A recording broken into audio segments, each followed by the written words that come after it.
Hey, Hi, ladies. how are you?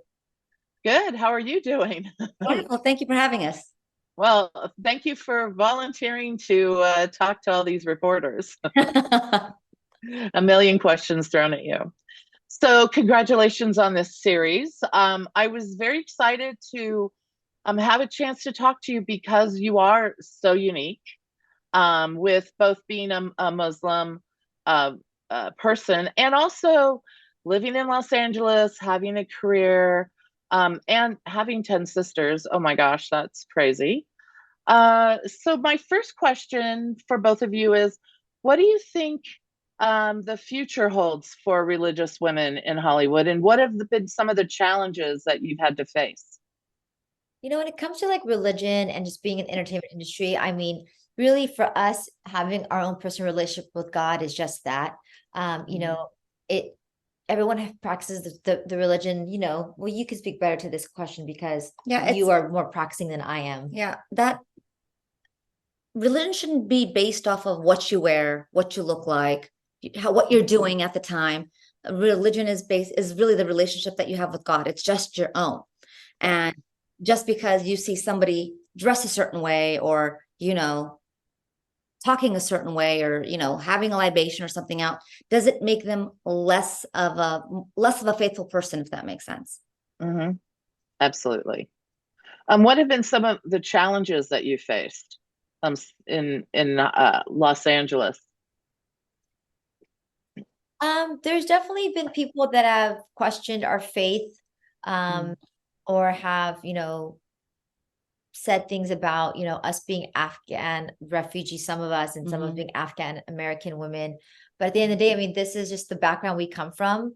Yeah, it's different, but we're also here to just bring awareness of the cultural tensions between, our family, the elders, and the wolf pack, and then also to eliminate stigmas, right? People assume that we're not educated, but we're highly educated. That's Oh. a that my mother made sure she instilled in us because she wasn't given that opportunity. And so Hmm. really it's just bringing awareness, because some Hmm. people are misinformed or they're And have their that own this, yeah, perception of and things. that this is our journey. We're not representing Right.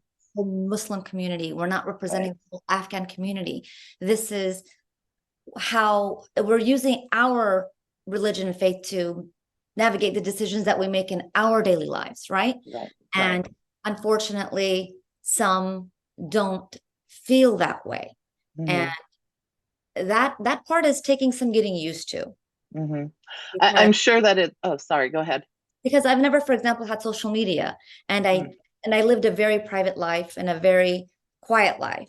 And Mhm. now that I have social media, I mean, there's positive and negative feedback, and Right. it's trying to decipher between the two, if that makes sense.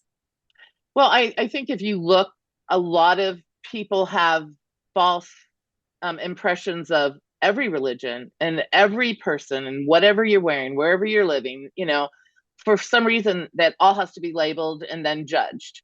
Yes. And I think that what you're doing is important because you have laid it, opened the book and shown people, both the respect of your family and religion and how you're living your lives. And I'm sorry, but y'all are doing really wonderful things in the community too. So, let's stop throwing those rocks and judging people.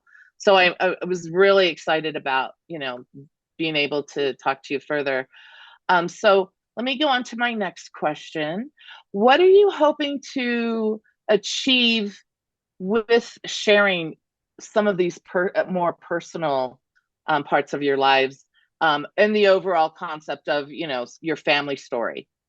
Coming from a background or a culture where things are so hidden and secretive and taboo, we're starting conversations, right? Hmm. In order for us to bring Evolve. positive change and evolve and progress with the times, you have to have these conversations. And, me being vulnerable with my secret reveal, being pregnant and then going through a Right. miscarriage, I was receiving messages from women all over the world that said, I went through the same thing you went through. And I thank you for being so courageous to come out and share that. Because Hmm. there are people who go through the same thing, and your pain is also something that is someone else's therapy. Like Right. they're not alone. And that's what our story is, just to let people know that, hey, we're human just like anyone else. Hopefully you can relate to some of our stories. Yeah. Mm-hmm. Okay, so I have a personal question about being on camera. A friend of mine was in a reality show, so I was there for some of the filming, and I know what happens. So, what were some of the challenging parts for you in doing this?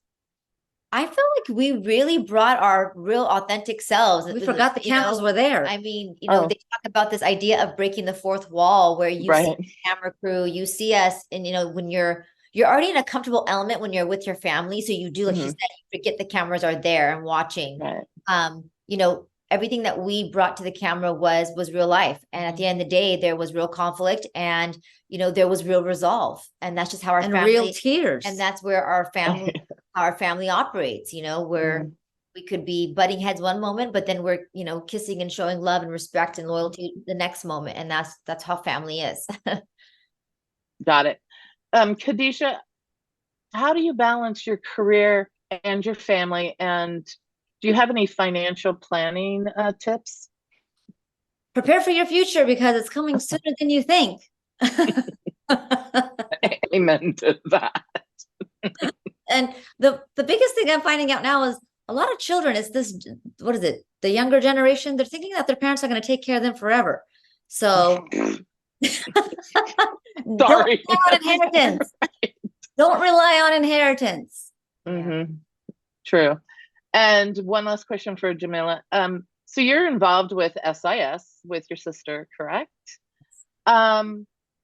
What else do you do for the community? I know you're involved in some other nonprofits and what have you, but what is it that is your goal?